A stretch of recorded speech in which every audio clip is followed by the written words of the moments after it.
Alright, what's up? This is Dave from Chromeo, And I'm P. and you are watching MV Remix.com. Remix.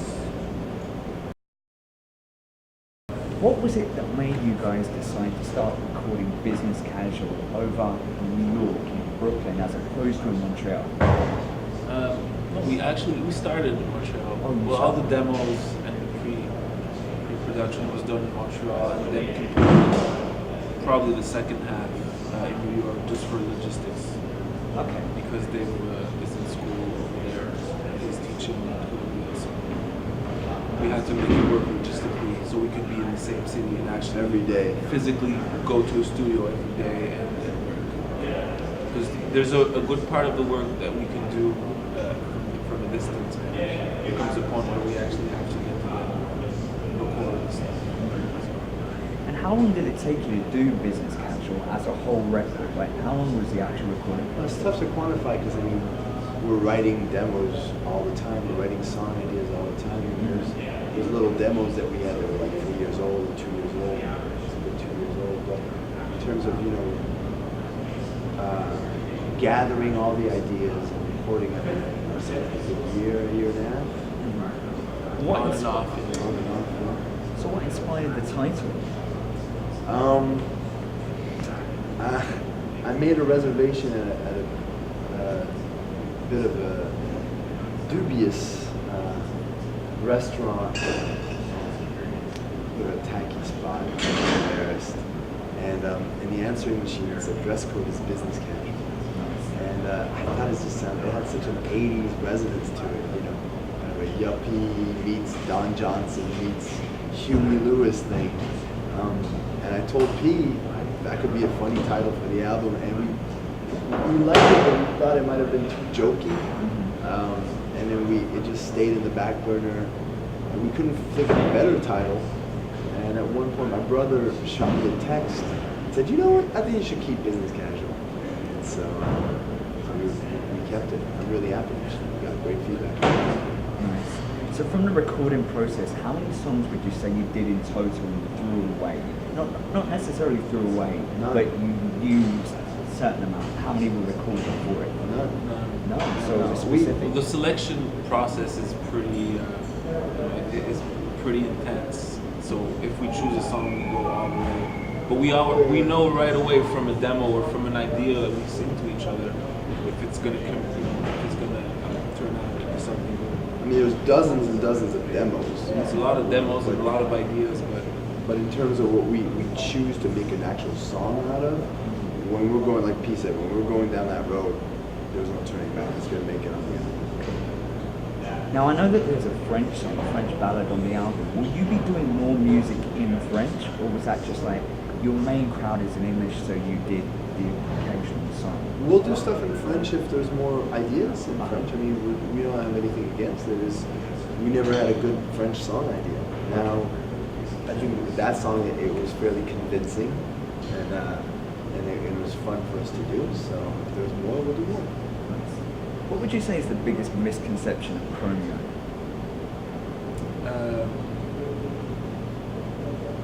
well, there was, in the past a misconception that we were not serious about or we were ironic about the music. Yeah, but I probably think the irony part. I think that's fading out with longevity, with us just keeping doing what we're doing. That's kind of fading out. I don't know. Other misconceptions that we put that the And it's actual me dancing in the Night by Night video. yeah. That's the biggest misconception. Yeah, I'd read that it was like a sun dance or something like that. I'm sad with us, ladies. Nice. So I basically, have other talents, like make a mean scrambled egg. so with I make a regards, mean omelet. She fell for it. Huh? No, not really? Not a good Huh? cook?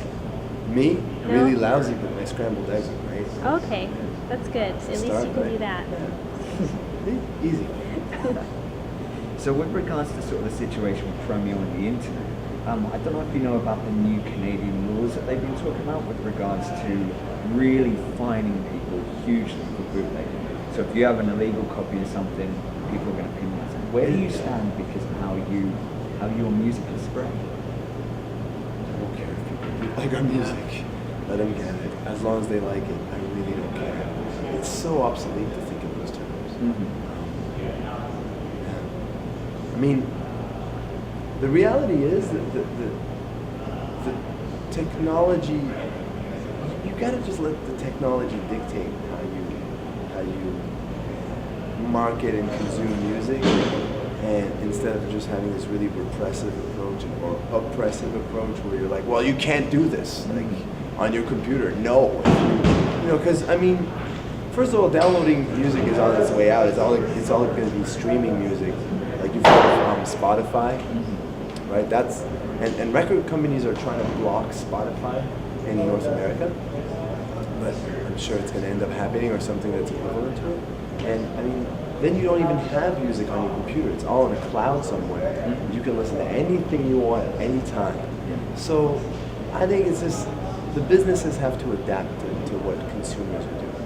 And so personally, we don't care. Quite frankly, I mean, at a certain level of, at a certain level, it benefits the bands more than, you know, more than harming them. I mean, I'll say this: if our album leaks before street date, we'll be really upset. That's gonna suck because that just sabotages a momentum that we're trying to build, you know, and to sort of get excitement around one event and awareness around one event. And if the record leaks, then it just ruins everything. So that I'd be really upset. But after the album's out, some people want to buy it. You want to buy the record. If it fell off a truck and landed into your hard drive, come see us at a show. You know, yeah, come see us at a show. Buy a T-shirt. You know, half of the bands that blew up today is because people had access to the music. But again, maybe, you know, paradoxically, if it happens before the official release date, it would suck. Because then, but it's not about like we're losing sales as much as like we're losing this momentum that we've been building for months. You know. Yeah. I've got this joke question that I always ask in interviews, which is, a la Fight Club, if you could fight any celebrity, who would you fight? Now I've had answers from Gary Coleman. Oh, that's Elijah me. Muhammad. As a joke, if you could fight any celebrity, who would you Fire anyone? Fight. Oh, fight. Yeah, who annoys you in the media? Fight. Well, Stephen Harper. Okay. That's it. Would you win? Huh? Would you win? Who knows? I mean, he'd probably show up with the rifle he borrowed from Sarah Palin. And Pete, what about yourself? Right behind Dave. Nice. So what can fans expect from Business Casual? I know that I'm backing Dave up.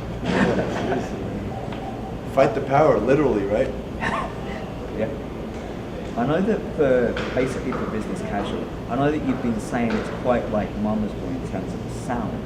Yeah, but it's also like night by night. Okay. Yeah. Okay. There's a lot of fun on there too. Alright. Yeah. Kind of my question, which was around that, was you know when GMT had a very different album to their previous Yeah. I actually really like the new album. By the Same way. here. I really like it. A lot of people were kind of slow to it. Yeah, we didn't do that. That was actually like, we're not gonna do that. We're not gonna go. I mean, you heard Night by Night. Mhm. Like, did you hear Don't Turn the Lights On? Yeah.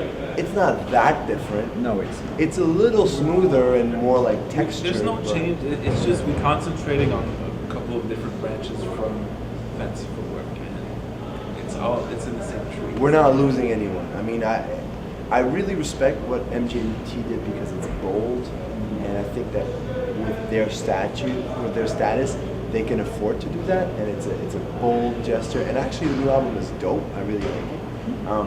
But with us, in a way, we were a little bit more conservative. That we just tried to find the middle ground between, you know, giving our audience something new and also something that they expect from the brand that we've built.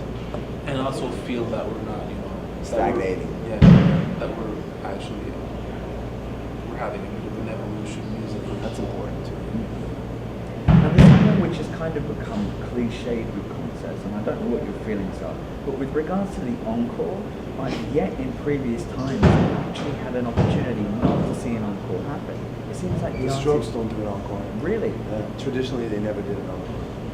I'd like to see them then, because what I always find is, regardless of the crowd reception, there's always an encore. Yeah, and we're suckers for that too. I mean, we have a whole stage like we're walking out now. Oh my God! Oh, they're singing the Chromeo chant. Here we are. We're back.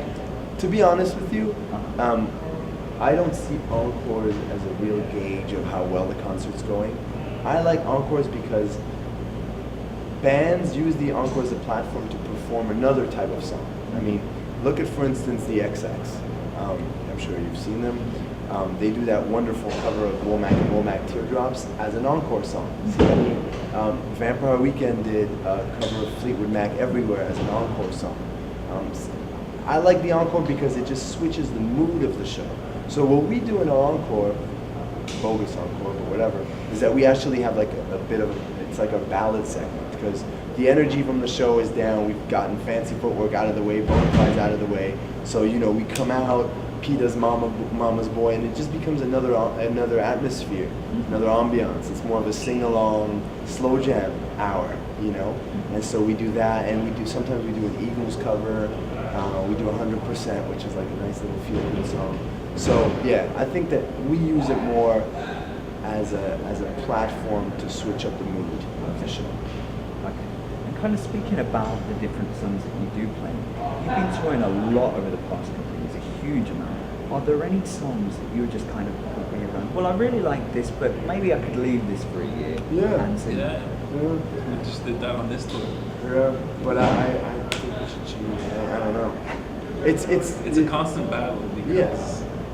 Some cities love the song, and then you're like, it's in the set forever, and then after that you want to change the set, and you're like, actually most of the cities don't really care. It's also the pacing. Like you got to go like one known song, one lesser favorite, another. I mean, it's kind of like manipulating people's emotions, but you never really know how it's going to work. It's very speculative as well. Do you have any last words for your fans that are going to be watching this? Don't turn the lights on.